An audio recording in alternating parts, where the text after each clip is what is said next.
ஆஸ்திரேலியாவில் குடியுரிமை பெற காத்திருக்கும் இலங்கையர்களுக்கு மகிழ்ச்சி தகவல். ஜனாதிபதிக்கு டக்ளஸ் கடிதம். கொலைக்களமாக மாறியுள்ள இலங்கை, சஜித் விடுத்துள்ள கோரிக்கை. நாட்டில் அமைதியின்மையை ஏற்படுத்த திட்டம், கடுமையாக சட்டம் நடைமுறைப்படுத்தப்படும் என அறிவிப்பு. உள்ளூராட்சி மன்ற தேர்தல்கள் ஆணையாளர் நாயகம் வெளியிட்டுள்ள தகவல். இந்தியா இலங்கை கூட்டாண்மை எதிர்கால வளர்ச்சிக்கு முக்கியம் என சந்தோஷ்யா தெரிவிப்பு. அமெரிக்கா துப்பாக்கி சூட்டில் 2 பெண்கள் உட்பட 3 பலி. யாழில் மனைவி அதிக கடன் பெற்ற விரக்தியில் கணவன் உயிர் மாய்ப்பு. ஆப்கானிஸ்தானில் அடுத்தடுத்த 2 முறை நிலநடுக்கம்.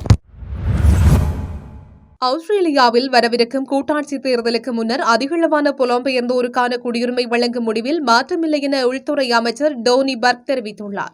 இந்த திட்டத்தின் கீழ் கிட்டத்தட்ட 12,500 பேர் குடியுரிமை பெற உள்ளதாக ஊடக அறிக்கைகள் தெரிவிக்கின்றன. இருப்பினும் இது வரவிருக்கும் கூட்டாட்சி தேர்தலில் ஆளும் தொழிலாளர் கட்சிக்கும் வாக்குகளை பெறும் நோக்கில் திட்டமிடப்பட்ட திட்டம் என்ற குற்றச்சாட்டுகள் முன்வைக்கப்பட்டுள்ளன. எனினும் ஒரு செய்தியாளர் சந்திப்பில் பங்கேற்ற உள்துறை அமைச்சர் டோனி பர்க் இது நிறுவப்பட்ட நடைமுறையின்படி முன்னெடுக்கப்படுவதாக குறிப்பிட்டார். ஆஸ்திரேலிய குடியுரிமைக்கான விண்ணப்பங்களை ஏற்கனவே ஏராளமானோர் சமர்ப்பித்துள்ளதாகவும் அவர் சுட்டிக்காட்டுகிறார். எனவே இந்த விண்ணப்பங்கள் குறித்து கவனம் செலுத்தி விரைவில் அவர்களுக்கு குடியுரிமை வழங்குவதே சமகால அரசாங்கத்தின் எதிர்பார்ப்பாக உள்ளதாக உள்துறை அமைச்சர் தெரிவித்துள்ளார். அதற்கமைய ஆஸ்திரேலியாவின் தேர்ந்தெடுக்கப்பட்ட 3 பிராந்தியங்களில் உள்ள தொடர்புடைய குழுக்களுக்கு கூட்டாட்சி தேர்தலுக்கு முன்னர் உள்துறை அமைச்சர் டோனி பர்க் ஆஸ்திரேலிய குடியுரிமை சான்றிதழை நேரில் வழங்க உள்ளார். இதில் இலங்கையர்கள் உட்பட பெருமளவு வெளிநாட்டவர்கள் குடியுரிமையை பெற உள்ளமை குறிப்பிடத்தக்கது. இலங்கையின் தற்போதைய பொருளாதார மற்றும் சமூக சூழ்நிலைகளையும் மக்களது வாழ்வாதார நிலைமைகளையும் கருத்தில் கொண்டு இம்முறை முன்னெடுத்துள்ள வரவு செலவு திட்டத்தினை வரவேற்பதாக தெரிவித்துள்ள ஈழ மக்கள் ஜனநாயக கட்சியின் செயலாளர் நாயகம் டக்ளஸ் தேவானந்தா தெரிவித்துள்ளார். யாழ் நூலகத்திற்கான நிதி ஒதுக்கீடு தொடர்பான தனது எதிர்பார்ப்பினையும் வெளியிட்டுள்ளார். இது தொடர்பாக டக்ளஸ் தேவானந்தா ஜனாதிபதிக்கு எழுதப்பட்ட கடிதத்தில் மேலும் தெரிவிக்கப்பட்டிருப்பதாவது: குறித்த வரவு செலவு திட்டத்தின் அடிப்படையில் வடக்கு மாகாணத்தில் மேற்கொள்ள தீர்மானித்துள்ள விடயங்கள் தொடர்பில் தங்களது அவதானத்துக்கு கொண்டு வர விரும்புகிறேன். குறிப்பாக யாழ்ப்பாணம் பொது நூலகத்தை மிக அதிகமானோர் பயன்படுத்தி வருகின்றனர் என்பதை நீங்களே உங்களது உரையில் கூறியிருக்கிறீர்கள். அதற்கென இம்முறை 100 மில்லியன் ரூபாய் நிதி ஒதுக்கீடு செய்துள்ளீர்கள். அதனை பயன்படுத்தி நூலகத்தை முழுமையாக டிஜிட்டல் மயப்படுத்துவதன் மூலமாக இன்றைய மற்றும் எதிர்கால தலைமுறையினர் இலக்குவாக இந்த நூலகத்தை பயன்படுத்தும் நிலைமை உருவாக்க முடியும் என்பதுடன் ஆவணங்களை பாதுகாத்து பராமரிப்பதற்கும் இடவசதியினை பேணுவதற்கும் வசதியாக இருக்கும். அதேபோன்று கிளிநொச்சி நகரில் அமைந்துள்ள நூலகத்திற்கு சொந்தமான காணி ராணுவத்தின் வசம் இருந்த நிலையில் சில வருடங்களுக்கு முன்னர் குறித்த காணியின் ஒரு பகுதி விடுவிக்கப்பட்டு கரைச்சி பிரதேச சபையினால் கட்டிடம் கட்டப்பட்ட போதிலும் குறித்த கட்டிடம் மூடப்பட்ட நிலையிலேயே காணப்படுகின்றது. எனவே குறித்த கட்டிடத்துக்கான உட்கட்டமைப்பு வசதிகளை ஏற்படுத்தி நூலகத்தினை மக்கள் பாவனைக்கு கையளிப்பதுடன் நூலகத்துக்கான எஞ்சிய காணியை விடுவிப்பதற்கான நடவடிக்கைகளை மேற்கொள்ளுமாறும் கேட்டுக் கொள்கிறேன் என்று தெரிவித்துள்ளார். நாடு முழுவதும் கொலை சம்பவங்கள் இடம்பெற்று வரும் நிலையில் மக்களினது உயிருக்கு பாதுகாப்பற்ற நிலை ஏற்பட்டுள்ளதாக எதிர்க்கட்சித் தலைவர் சஜித் பிரேமதாச தெரிவித்துள்ளார். அத்தோடு சட்டம் ஒழுங்கு அமைச்சர் இதுகுறித்து கருத்து தெரிவிக்க வேண்டும் என்றும் அவர் வலியுறுத்தியுள்ளார். நாடாளுமன்றத்தில் இன்றைய தினம் உரையாற்றும் போதே அவர் இதனை குறிப்பிட்டுள்ளார். அவர் மேலும் தெரிவிக்கையில், நாட்டில் தற்போது கொலை சம்பவங்கள் இடம்பெறுவதால் சமூகத்தில் அனைவரும் கடும் நெருக்கடிக்கு ஆளாகியுள்ளனர். பிள்ளைகள் மற்றும் ஒட்டுமொத்த சமூக பாதுகாப்பை உறுதி செய்யும் முறையான வேலை திட்டத்தை முன்னெடுங்கள். நீதிபதிகளினதும் சட்டத்தரணிகளதும் பாதுகாப்பு கூட பாதிக்கப்பட்டுள்ளன.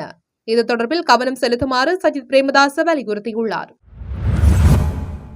நாட்டில் அமைதியின்மையை ஏற்படுத்த சில குழுக்கள் திட்டமிட்டு செயற்பட்டு வருவதாக பொதுமக்கள் பாதுகாப்பு அமைச்சின் செயலாளர் DWRD செனவிரத்ன தெரிவித்துள்ளார். கொழும்பில் உள்ள தகவல் ஊடக அமைச்சில் இன்று இடம்பெற்ற ஊடகவியலாளர் சந்திப்பில் கலந்து கொண்ட போதே அவர் இந்த விடயத்தை தெரிவித்துள்ளார். அவர் மேலும் தெரிவிக்கையில், கடந்த காலங்களில் இடம்பெற்ற கொலைகள், கடத்தல்கள் உட்பட உயிர்த்த ஞாயிறு தாக்குதல் தொடர்பிலும் மீள ஆரம்பிக்கப்பட்டுள்ள விசாரணைகளை சீர்குலைத்து நாட்டில் அமைதியின்மையை ஏற்படுத்த சில குழுக்கள் திட்டமிட்டு செயற்பட்டு வருகின்றன.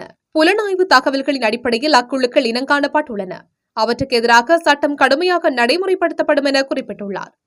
இதேவேளை நாட்டில் 57 பாதாள உலக கும்பல்கள் செயற்படுவதாகவும் அவற்றுக்கு சுமார் 1400 பேர் உதவியாளர்களாக செயற்படுவதாகவும் புலனாய்வு தகவல்களில் வெளிப்படுத்தப்பட்டுள்ளதாக பதில் போலீஸ் மா அதிபர் பிரியந்த வீரசூரிய தெரிவித்துள்ளார். இதேவேளை 2024ஆம் ஆண்டு 75 துப்பாக்கி சூட்டு சம்பவங்களும் 18 கத்திக்குத்து சம்பவங்களும் பதிவாகியுள்ளன. இவ்வாண்டு இதுவரையில் 17 துப்பாக்கி சூடு சம்பவங்களும் 5 கத்திக்குத்தி சம்பவங்களும் பதிவாகியுள்ளதாகவும் அவர் சுட்டிக்காட்டியுள்ளார். வேட்புமனு தாக்கல் முடிந்த பின்னரே உள்ளூராட்சி மன்ற தேர்தலுக்கான திகதியை அறிவிக்க முடியும் என தேர்தல்கள் ஆணையாளர் நாயகம் சமன் ஸ்ரீ ரத்நாயக்க தெரிவித்துள்ளார். அம்பாறையில் நேற்று நடைபெற்ற நிகழ்ச்சி ஒன்றில் வைத்து அவர் இதனை குறிப்பிட்டுள்ளார். உள்ளூராட்சி மன்ற தேர்தல் சட்டத்தின் பிரகாரம் 14 நாட்கள் கட்டுப்பணம் செலுத்துவதற்கு ஒதுக்கப்படும். கட்டுப்பணம் செலுத்துவதற்கான கால அவகாசம் நிறைவடைந்த பின்னர் 17ஆம் நாள் நண்பகல் 12 மணி வரை 3.5 நாட்கள் வேட்புமனுக்களை ஏற்றுக்கொள்வதற்காக ஒதுக்கப்படும். இந்நிலையில் வேட்புமனு தாக்கல் முடிவடைந்த பின்னரே உள்ளூராட்சி மன்ற தேர்தலுக்கான திகதி அறிவிக்கப்படும் என தெரிவித்துள்ளார். இந்தியாவிற்கும் இலங்கைக்கும் இடையிலான கூட்டாண்மை என்பது அவசியமானது என குறிப்பிட்டுள்ள சந்தோஷ்யா, இரு நாடுகளும் நாகரிக காலம் முதல் உறவுகளை கொண்டுள்ளன என தெரிவித்துள்ளார். இரு நாடுகளின் எதிர்காலம் ஆழமாக பின்னி பிணைந்துள்ளதாகவும் கொழும்பில் வைத்து சந்தோஷ்யா தெரிவித்துள்ளார். இரு நாடுகளின் இணைப்பு, எரிசக்தி மற்றும் டிஜிட்டல் மயமாக்கல் போன்ற துறைகளில் பகிரப்பட்ட இலக்குகளுடன் பயணிப்பது அவசியமாகும் எனவும் அவர் குறிப்பிட்டுள்ளார். இரு நாடுகளும் 21ஆம் நூற்றாண்டில் வளர்ந்து வரும் வாய்ப்புகளுக்கு ஏற்ப மாற வேண்டும் எனவும் சந்தோஷ்யா சுட்டிக்காட்டியுள்ளார். பொதுவான சவால்களை எதிர்கொள்வதன் மூலமே வெற்றி பாதையை அடைய முடியும் எனவும் அவர் குறிப்பிட்டுள்ளார். அமெரிக்காவில் இடம்பெற்ற துப்பாக்கி சூட்டில் 2 பெண்கள் உட்பட 3 உயிரிழந்துள்ளனர். அமெரிக்காவின் கெண்டகி மாகாணம் லூயிஸ்வில்லி பகுதியில் ஓட்டுநர் உரிமம் பதிவு அலுவலகம் உள்ளது. இந்நிலையில் அலுவலகத்தின் வாகனம் நிறுத்தும் இடம் அருகே நேற்று மாலை சிலர் நின்று கொண்டிருந்தனர். அப்போது அங்கு வந்த நபர் தான் வைத்திருந்த துப்பாக்கியால் சரமாரியாக சுட்டுள்ளார். இந்த துப்பாக்கி சூட்டில் 2 பெண்கள் உட்பட 3 உயிரிழந்துள்ளனர். குறித்த சம்பவம் பரபரப்பை ஏற்படுத்தியுள்ள நிலையில் துப்பாக்கி சூடு நடத்திவிட்டு தப்பி சென்றது யார் என்பது குறித்து போலீசார் தீவிர விசாரணைகளை முன்னெடுத்துள்ளனர். மானிப்பாய் போலீஸ் பிரிவுக்கு உட்பட்ட நவாலி பகுதியில் ஆணொருவர் தவறான முடிவெடுத்து உயிரிழந்துள்ளார். குறித்த சம்பவமானது இன்று இடம்பெற்றுள்ளதாக தெரிவிக்கப்படுகிறது. இதன்போது நவாலி வடக்கு பகுதியைச் சேர்ந்த பாலகிருஷ்ணன் என்பவரே இவ்வாறு சடலமாக மீட்கப்பட்டுள்ளார். இச்சம்பவம் குறித்து மேலும் தெரிய வருகையில், குறித்த நபர் வீட்டில் தூக்கி தொங்கிய நிலையில் சடலமாக காணப்பட்டதை அவதானித்த அவரது உறவுகள் இதுகுறித்து மானிப்பாய் போலீசாருக்கு தெரியப்படுத்தியுள்ளனர். அவரது சடலமானது மீட்கப்பட்டு யாழ் போதனா வைத்தியசாலைக்கு கொண்டு செல்லப்பட்டு உடற்கூற்று பரிசோதனைகள் மேற்கொள்ளப்பட்ட பின்னர் உறவினர்களிடம் ஒப்படைக்கப்பட்டது. மனைவி அதிக கடன் பெற்றதன் காரணமாகவே குறித்த நபர் மனவிரக்தியில் உயிர் மாய்த்ததாக விசாரணைகளில் தெரிய வந்துள்ளமை குறிப்பிடத்தக்கது. ஆப்கானிஸ்தானில் இன்று அதிகாலை அடுத்தடுத்த 2 நிலநடுக்கங்கள் ஏற்பட்டதாக தேசிய நில அதிர்வு மையம் தெரிவித்துள்ளது. முதல் நிலநடுக்கம் ரிக்டர் அளவில் 4.5 ஆக பதிவானது. இது அதிகாலை 4:20 மணியளவில் 100 கிலோமீட்டர் ஆழத்தில் ஏற்பட்டதாக தெரிவிக்கப்பட்டுள்ளது. அதே சமயம் இரண்டாவது நிலநடுக்கம் ரிக்டர் அளவில் 4.2 ஆக பதிவானது. இது அதிகாலை 4:33 மணிக்கு 150 கிலோமீட்டர் ஆழத்தில் ஏற்பட்டது. அடுத்தடுத்து அரை மணி நேரத்துக்குள் ஏற்பட்ட இந்த 2 நிலநடுக்கங்களால் அப்பகுதியில் வசிக்கும் மக்கள் அச்சத்தில் உறைந்தனர். அதேவேளை நிலநடுக்கத்தால் ஏற்பட்ட சேதங்கள் குறித்த உறுதியான தகவல் எதுவும் வெளியாகவில்லை.